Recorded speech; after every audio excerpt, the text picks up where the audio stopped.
नमस्कार दोस्तों, स्वागत है आपका हमारे official YouTube channel GS by Neeraj sir में। कैसे हैं आप सब? मैं उम्मीद करता हूं स्वस्थ होंगे, मस्त होंगे, अपनी तैयारी में व्यस्त होंगे। बट आज की जो क्लास है ये बहुत ही महत्वपूर्ण क्लास है। आज की इस वीडियो में हम लोग कला का अर्थ देखेंगे, कला के अर्थ के साथ साथ उसकी बहुत सारी परिभाषाएँ देखेंगे।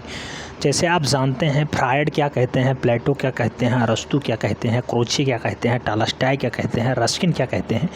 इन सभी के अनुसार जो है कला की परिभाषा क्या है, या फिर रविन्द्रनाथ टैगोर के अनुसार क्या है, जयशंकर प्रसाद के अनुसार क्या है। तो ये सब परिभाषाएं पूछ ली जाती हैं, इसलिए बहुत ही महत्वपूर्ण क्लास है। हल्के में मत लीजिएगा बेटा, अगर हल्के में लेंगे तो धोखा हो जाएगा आपके साथ। पक्का 2 से 3 प्रश्न आपको देखने को मिल सकता है, मिनिमम तो एक प्रश्न पक्का ही है, यहाँ से आएगा ही आएगा। चाहे वो कला के वर्गीकरण में पूछ ले, कितनी कलाओं का उल्लेख होता है, कितनी टाइप की कलाएँ होती हैं, या फिर कला का परिभाषा पूछ ले। तो याद रखना होगा बेटा, बहुत महत्वपूर्ण सेगमेंट होने वाला है। नोट डाउन कर लेंगे, हमें उम्मीद है आप लोग मेहनती हैं, आप लोग पेन पेपर उठा के बैठे होंगे। हमारा लक्ष्य एक ही है बेटा, 148 फतेह करना। उसके लिए क्यों ना हमें 8 से 10 घंटे मेहनत करना पड़े या 16 से 18 घंटे मेहनत करना पड़े, हम उसके लिए देने को तैयार हैं। बस आप भी बेटा पेन पेपर उठा के बैठिएगा, नोट डाउन अवश्य कर लीजिएगा, तैयार कर लीजिएगा। निश्चित रूप से आप सेलेक्ट होंगे, आप सेलेक्ट होने के लिए ही बने हैं। आइए देखते हैं बेटा कला का अर्थ। कला का अर्थ अगर कहा जाए तो बेटा किसी भी कार्य को पूरी कुशलता और निपुणता से संपन्न करना ही कला कहलाता है। किसी भी कार्य को पूरी कुशलता और निपुणता के साथ अगर आपने संपन्न कर दिया है, वही कला है। जैसे मूर्ति बनाना, चित्र बनाना, भवन या मंदिर बनाना, गीत गाना या फिर काव्य रचना करना, ये सब कला के अन्य उदाहरण हैं। गीत गाना कला तभी कहा जाएगा बेटा जब गीत जो है सुमधुर हो, लय ताल से गाया गया हो, तभी वो गीत गाना कला कहलाएगा। इसी प्रकार अगर काव्य रचना होती है या फिर नाटक होता है, चित्र होता है, मूर्ति होता है आदि, ये जो है कला की परिधि में तब आएंगे जब उसमें अर्थ अच्छे से आए, रस आए, भाव आए, रूप आए, इसकी सुंदरता जो है अच्छे से निकलती हो, उसकी सुंदरता की निष्पत्ति होती हो, तभी वो कला के अंतर्गत आएंगे। अच्छा, ये तो हो गया कला का बात। कला का अर्थ क्या होता है? कला शब्द का प्रयोग सबसे पहले कहाँ किया गया? क्वेश्चन छप चुका है बेटा, स्टार लगाइएगा, हल्के मत लीजिएगा। सबसे पहले उल्लेख जो है ऋग्वेद में होता है। कला शब्द का उल्लेख सबसे पहले कहाँ हुआ? ऋग्वेद में हुआ है। कला किस भाषा का शब्द है, ये भी पूछा गया क्वेश्चन से बेटा। संस्कृत भाषा का शब्द है, याद रखना है। अच्छा, कला की व्युत्पत्ति किस धातु से हुई है, ये भी क्वेश्चन पूछा गया बेटा। कुछ लोग कहते हैं कल धातु से हुई है, जिसका अर्थ होता है प्रेरित करना। कुछ लोग कहते हैं कट धातु से हुई है, कट धातु, जिसका अर्थ होता है प्रसन्न करना। बेटा कल धातु ज़्यादा लोग मानते हैं, कट धातु बहुत कम लोग मानते हैं। 80% लोग जो है कल धातु मानते हैं, इसलिए याद रखना है संस्कृत भाषा का शब्द है, कल धातु होता है। ऋग्वेद में सबसे पहले इसका उल्लेख किया जाता है। पूरी का जो है कुशलता और निपुणता के साथ जो काम होता है, काम संपन्न होता है, वही कला कहलाता है। ये तो आप जान ही गए। अब याद रखना है हमें कला की परिभाषा। कला की परिभाषा बहुत टाइप के होते हैं बेटा, बहुत सारे विद्वान आए, बहुत सारे दार्शनिक आए, अपने अपने अनुसार वो लोग दे गए। जैसे कला की परिभाषा में पहला नाम आता बेटा प्लेटो को अनुसार। प्लेटो ने क्या कहा बेटा कला को? कला सत्य की अनुकृति है। इतना बार ये क्वेश्चन छपा है बेटा, क्या बताएं? कला सत्य की अनुकृति है, यह कथन किसका है? प्लेटो भी रहेंगे, अरस्तु भी रहेंगे, फ्रायड भी रहेंगे, क्रोचे भी रहेंगे। राइट आंसर क्या लगाना होगा? प्लेटो लगाना होगा बेटा। प्लेटो के अनुसार जो है कला सत्य की अनुकृति मानी जाती है। अच्छा, अरस्तु के अनुसार कला क्या परिभाषा है? तो कला प्रकृति का अनुकरण है बेटा, कला प्रकृति का अनुकरण है। यह कथन किसका है? अरस्तु के अनुसार कहा जाता है कि कला प्रकृति का अनुकरण है। याद रखना होगा, नोट डाउन कर लीजिएगा पॉइंट बेटा, हल्के मत लीजिएगा। जो लोग पेड ग्रुप से जुड़े हुए हैं उन्हें ये डाटा मिल जाएगा, कोई डाउट्स नहीं है। फ्रायड के अनुसार कला की क्या परिभाषा है बेटा? फ्रायड के अनुसार कला की परिभाषा बताइए। कला जो है दमित वासनाओं का उभरा हुआ रूप है। कला जो है दमित वासनाओं का उभरा हुआ रूप है, फ्रायड कहते हैं। दमित वासनाओं का उभरा हुआ रूप कला कहलाता है। यह कथन किसका है? फ्रायड का है। याद रखना है, हो सकता पूछ लिया जाए। अच्छा, क्रोचे के अनुसार क्या कहा गया? कला का परिभाषा क्या दिया गया बेटा? क्रोचे देते हैं कि हर एक महान कला ईश्वरीय कृति के प्रति मानव आह्लाद की अभिव्यक्ति है। हर एक मानव कला ईश्वरीय कृति के प्रति मानव आह्लाद की अभिव्यक्ति है। यह कथन किसका है? क्रोचे के अनुसार है। याद रखना है, कला की परिभाषा मानते हैं। अच्छा, लियो टॉलस्टॉय के अनुसार क्या है बेटा? टॉलस्टॉय ने कहा है कि कला जो है भावों को क्रिया, रेखा, रंग, ध्वनि या शब्द द्वारा इस प्रकार अभिव्यक्ति करता है जिसे देखने या सुनने वाले के मन में वही भाव जग जाए। बहुत अच्छी परिभाषा टॉलस्टॉय के अनुसार दिया गया है कि कला भावों को क्रिया, रेखा, रंग, ध्वनि, शब्द द्वारा इस प्रकार अभिव्यक्ति कर देता है कि जिसे देखने या सुनने वाले के मन में भाव जग जाए, वही कला है। बहुत अच्छी परिभाषा बेटा, हो सकता है ये छप जाए आपके पास, ठीक है, इस बार पेपर में आ जाए। अच्छा, हीगले के अनुसार कला क्या कहलाता है बेटा? हीगेल के अनुसार या फिर हीगले के अनुसार होता है कि कला आदि भौतिक सत्ता को व्यक्त करने का माध्यम है। कला आदि भौतिक सत्ता को व्यक्त करने का सबसे उत्तम माध्यम माना जाता है। ये फिर हीगेल के अनुसार या फिर कई किताबों में हीगले नाम लिखा होता है, उनके अनुसार कला की परिभाषा है।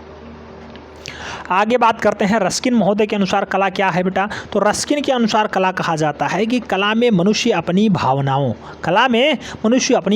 की अभिव्यक्ति करता है। तो कला में मनुष्य अपनी भावनाओं की अभिव्यक्ति करता है, कि अभिव्यक्ति करता है। तो कला में मनुष्य अपनी भावनाओं की व्यक्ति करता है। कौन? रस्किन के अनुसार कला का परिभाषा होता है। आगे बात कर लेते हैं दो चार लोगों के और नाम, जैसे बाबा रविन्द्रनाथ टैगोर ने क्या कहा है कला को? तो बेटा, कला में मनुष्य अपनी अभिव्यक्ति करता है। कला में मनुष्य अपनी अभिव्यक्ति करता है, कथन है रविन्द्रनाथ टैगोर का। जबकि रस्किन ने कहा है कला में मनुष्य अपनी भावनाओं की अभिव्यक्ति करता है। अगर भावना शब्द जुड़ जाए बीच में, रस्किन का हो जाएगा। अगर सीधे पूछ लिया जाए कि कला में मनुष्य अपनी अभिव्यक्ति करता है, रविन्द्रनाथ टैगोर का हो जाएगा। दोनों में बहुत कन्फ्यूजन है, लेकिन कन्फ्यूज नहीं होना है। बाबा रविन्द्रनाथ टैगोर पूछे जा सकते हैं, याद रखना है। अगली परिभाषा जयशंकर प्रसाद के अनुसार क्या होगी बेटा? जयशंकर प्रसाद के अनुसार जो इसकी परिभाषा है वो है कि ईश्वर की कर्तव्य शक्ति का संकुचित रूप जो हमको बोध के लिए मिलता है, वही कला है। ईश्वर की कर्तव्य शक्ति का संकुचित रूप जो हमको बोध के लिए मिलता है, वही कला है बेटा। किसके अनुसार? जयशंकर प्रसाद के अनुसार ये है जो है परिभाषा मिलती है। आगे एक नाम और देख लीजिए, मैथिली शरण गुप्त के अनुसार कला की परिभाषा क्या होती है बेटा? तो मैथिली शरण गुप्त ने कला की परिभाषा अपने अनुसार दिया है कि अभिव्यक्ति की कुशल शक्ति ही तो कला है। अभिव्यक्ति की कुशल शक्ति ही तो कला है, जो अपूर्ण कला की पूर्ति है। अभिव्यक्ति की कुशल शक्ति ही कला है, जो अपूर्ण कला की पूर्ति है। किसके अनुसार कला की परिभाषा है बेटा? मैथिली शरण गुप्त के अनुसार कला की परिभाषा बताई गई है। एक नाम और देख लेना बेटा, नित्से के अनुसार कला की परिभाषा क्या है बेटा? तो कला जीवन के कड़वे अनुभवों से मुक्ति का माध्यम है बेटा। कला जीवन के कड़वे अनुभवों से मुक्ति का माध्यम है। यह अनुसार या ये परिभाषा किसके अनुसार है? तो नित्से के अनुसार यह परिभाषा मानी जाती है। अच्छा, अगर कला का वर्गीकरण करें तो कितने टाइप में बटेगा बेटा? उपयोगी कला, ललित कला, दो टाइप के हम लोग बांट सकते हैं। अगर बिंदु देखें तो बिंदुओं के आधार पे दो कलाएं होती हैं, उपयोगी कलाएं और ललित कलाएं। दो टाइप की कलाएं बहुत बार पूछी गई हैं। एक और बहुत पूछा जाता है, ललित कला के अनुसार ये कितने प्रकार के होते हैं बेटा? ललित कला के अनुसार 5 टाइप के होते हैं। कौन कौन आते हैं? चित्रकला, मूर्तिकला, वास्तुकला, संगीत कला और काव्य कला। तो ये 5 टाइप के होते हैं ललित कला के अनुसार। जबकि अगर पूछा जाए कि कला का वर्गीकरण किन 2 बिंदुओं के आधार पर होता है, तो पहला होगा ललित कला, दूसरा होगा उपयोगी कला। इसे भी देखने का प्रयास करते हैं। पहले कला का वर्गीकरण कर लें बेटा। तो वर्गीकरण से पहले कुछ पॉइंट देख लें। जैसे छमनेंद्र ने अपनी पुस्तक लिखी कला विलास, और इसमें इन्होंने 64 जन उपयोगी कलाओं को बताया है, 64 सुनारों की संज्ञा दी है, 64 वेश्याओं के बारे में बताया है, 10 बेसज के बारे में बताया है, 16 कायस्थों की संज्ञा दी है, 100 सार कलाओं के बारे में बताया है, और 32 धर्म अर्थ काम मोक्ष संबंधी कलाओं का वर्णन किसने किया है? तो छमनेंद्र नाथ ने किया है कला विलास पुस्तक में। याद रखना है, क्वेश्चंस कई बार छप चुका है, इसलिए आपको सभी पॉइंट्स ध्यान देने योग्य है। अब हम लोग कला का वर्गीकरण देखते हैं बेटा। कला का वर्गीकरण 2 बिंदुओं के आधार पे होता है। पहला होता है उपयोगी कला, दूसरा होता है ललित कला। उपयोगी कला में जैसे उपयोग करते हैं उसी के आधार पे उनका नामकरण हो जाता है, उपयोगी कला हो जाती हैं। और ललित कला में 5 टाइप की होती हैं, चित्रकला, मूर्तिकला, वास्तुकला, संगीत कला और काव्य कला। तो ये दोनों अलग अलग हैं। उपयोगी कला पहले देख लेते हैं बेटा। उपयोगी कला क्या होता है? तो जो कला हमारे जीवन की आवश्यकताओं को पूर्ण करती हैं उसे उपयोगी कला कहते हैं। जैसे आभूषण निर्माण हो गया, रंगाई हो गया, छपाई हो गया, बढ़ईगिरी हो गया, अन्य व्यावसायिक कार्य इत्यादि जो है ये इसी के अंतर्गत आ जाते हैं। किसके अंतर्गत आते हैं बेटा? उपयोगी कला के अंतर्गत आते हैं, और कला के भौतिक सुख में इनका जो है समन्वय हो जाता है। आगे बात करते हैं ललित कला के बारे में। ललित कला। अच्छा, ललित कला क्या होता है बेटा? ललित कलाओं में एकमात्र उद्देश्य होता है केवल मानसिक या फिर आत्मीय आनंद प्रदान करना ललित कला का सबसे अप्रियतम उदाहरण माना जाता है। आत्मीय आनंद मिल जाए वही ललित कला के अंतर्गत आ जाता है। अच्छा, ललित कला के मुख्यतः कितने प्रकार माने गए हैं बेटा? 5 प्रकार माने गए हैं। चित्रकला, मूर्तिकला, वास्तुकला, संगीत कला और काव्य कला। तो ये 5 टाइप होते हैं ललित कला के। तो ये कुल मिलाकर के 5 टाइप बताए गए हैं ललित कला के अनुसार। तो ललित कला में मुख्यतः 5 प्रकार कौन कौन से हैं बेटा? चित्रकला, मूर्तिकला, वास्तुकला, संगीत कला और काव्य कला, ये 5 टाइप हैं। आगे बात करते हैं तो चित्रकला के बारे में देख लेते हैं। क्या है बेटा चित्रकला? तो चित्रकला मनोभाव और विचारों को अत्यधिक स्पष्ट करने में सक्षम होती है। मनोभाव और विचारों को अत्यधिक स्पष्ट करने में सक्षम होती है। इसका आधार रंग और ब्रश है बेटा। चित्रकला में रंग और ब्रश का प्रयोग बहुत अच्छे से किया जाता है, जिसमें उचित रंग और उचित ब्रश का प्रयोग अगर हो जाता है वो चित्रकला के अंतर्गत आ जाता है, रचना अच्छी बनती है। दूसरा है मूर्तिकला। मूर्तिकला क्या होता है बेटा? इसके अंतर्गत किसी वस्तु का रूप, रंग, आकार आदि का निर्माण किया जाता है। यह कला उत्कृष्ट मनोभाव को व्यक्त करने में सक्षम होती है। इसका आधार पाषाण और पत्थर के औजार हैं बेटा। आधार इसका क्या है? पाषाण और पत्थर के औजार। इसलिए पूछा जाता है क्वेश्चंस कि मूर्तिकला का आधार क्या होता है? तो पाषाण होते हैं या फिर पत्थर होते हैं या फिर शिला होते हैं, याद रखना है।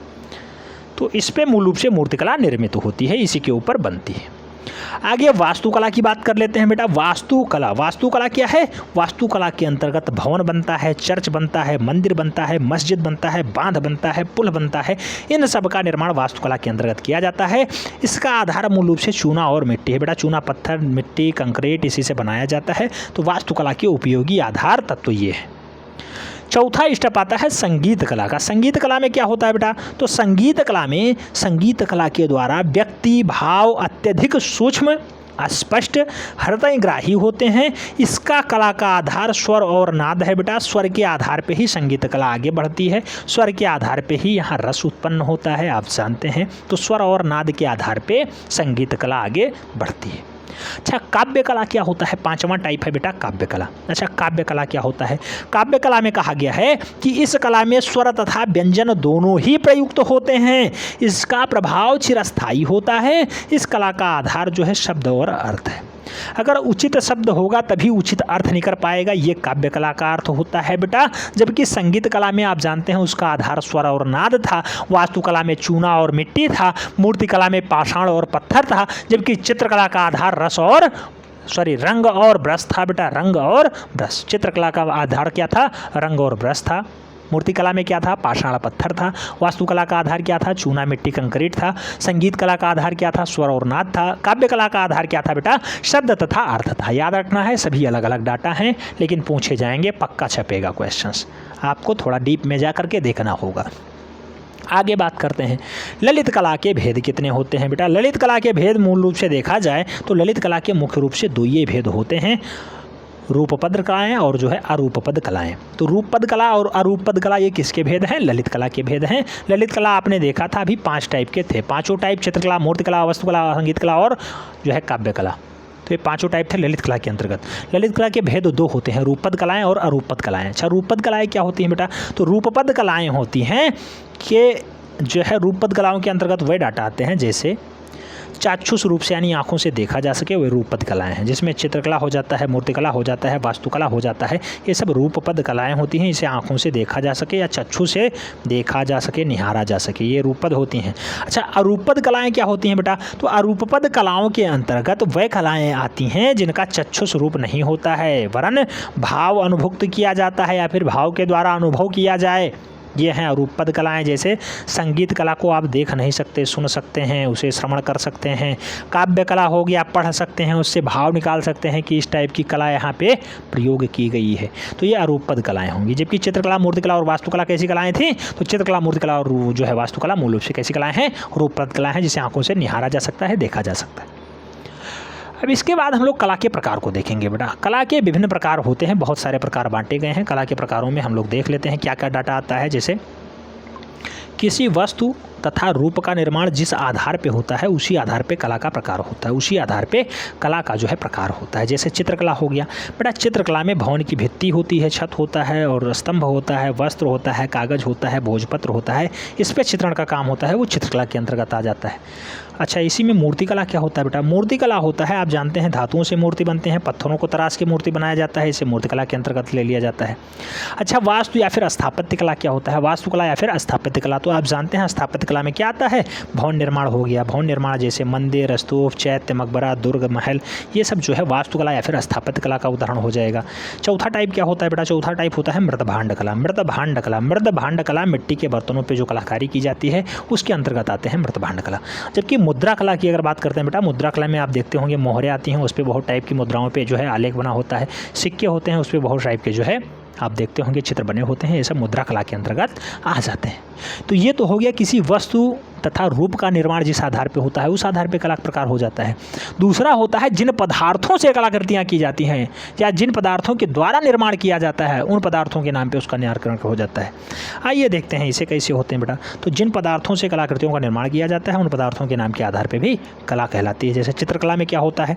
भवन का भित्ति हो गया, छत हो गया, स्तंभ हो गया, वस्त्र हो गया, कागज हो गया, भोजपत्र हो गया आदि पे चित्रांकन मूल रूप से चित्रकला के अंतर्गत आ जाएगा। धातु कला में क्या होता है बेटा? धातु कला में पीतल हो गया, तांबा हो गया, कांसा हो गया आदि से बनाई गई मूर्तियां मूल रूप से इसके अंतर्गत आ जाएंगी।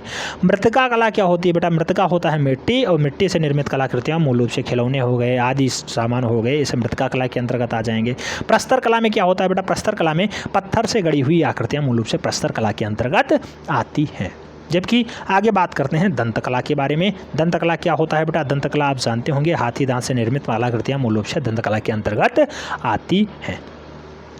तीसरा टाइप जो है कला के प्रकार में, तीसरा टाइप होता है मूर्तिकला। अपनी निर्माण शैली के आधार पे दो प्रकार से बांटी गई है।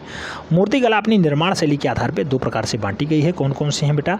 मूर्तिकला होती है और उत्कीर्ण कला होती है। मूर्तिकला और उत्कीर्ण कला दो टाइप की कलाएं होती हैं, इन्हें देख लेते हैं बेटा। मूर्तिकला की अगर बात करते हैं तो मूर्तिकला में चारों ओर तराश करके मूर्ति बना दिया जाए, उसका रूप दे दिया जाए। ऐसी मूर्तियों का अवलोकन आगे पीछे ऊपर नीचे सब साइड से किया जाए, यानी चारों साइड से कर दिया जाए, वो मूर्तिकला के अंतर्गत आ जाएगा। जबकि उत्कीर्ण कला में क्या होता है बेटा? उत्कीर्ण कला में आधे डाटा बनाया जाता है, आधे में जो है पूरा बना दिया जाता है। इसमें पत्थर, चट्टान, धातु अथवा काष्ठ के फलक पे उकेर करके जो है रूपांकन किया जाता है, इसमें आधी आकृति बनाई जाती है। इसीलिए इसे जो है अर्धचित्र भी कहा जाता है। ये अर्धचित्र दो शैलियों में निर्मित होते हैं, एक तो होता है हाई रिलीफ, एक होता है लोअर रिलीफ। बेटा हाई रिलीफ में क्या होता है? ज़्यादा गहराई से तराश दिया जाए हाई रिलीफ हो जाएगा, और जो है कम तराशा जाए तो जो है लो रिलीफ हो जाएगा। आप देखते होंगे जो ज़्यादा चपटी मूर्तियाँ दिखाई देती हैं वो लो रिलीफ वाली होती हैं, उत्कीर्ण कला का अच्छा उदाहरण माना जाता है।